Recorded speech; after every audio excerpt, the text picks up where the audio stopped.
call me the Don Quixote of the Latin Quarter, and I like books that are allegories.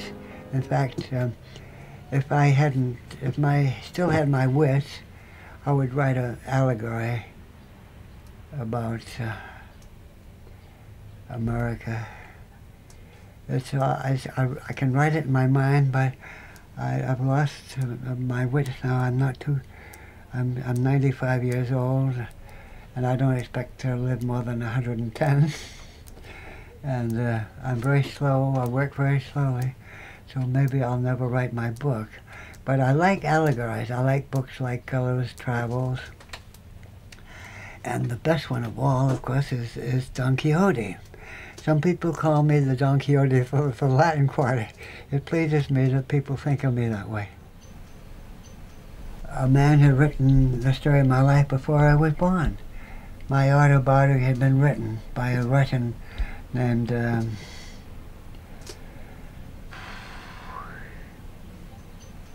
Dostoevsky?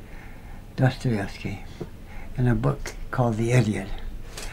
I was so touched by the portrait of me in that book. I was very moved, a very wonderful feeling to see that someone had understood me and forgave me before I ever did anything bad. I was already forgiven. And so it made me happy, although I think that Tolstoy is probably a greater writer than Dostoevsky. But that book really touched me more than any book I ever read.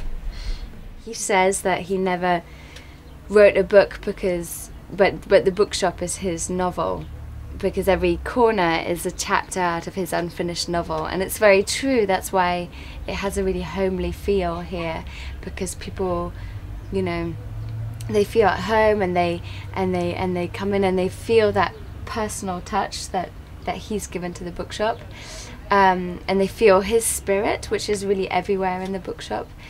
But I didn't realize that when I came over. I thought I would be able to just, you know, sit down with him and get to know him. But in fact, no, you have to go through the bookshop and talk to him about books to get to know him. My bookstore is not like other commercial stores. It's a whole series of alleyways and hiding places and little alcoves and hiding places, you know.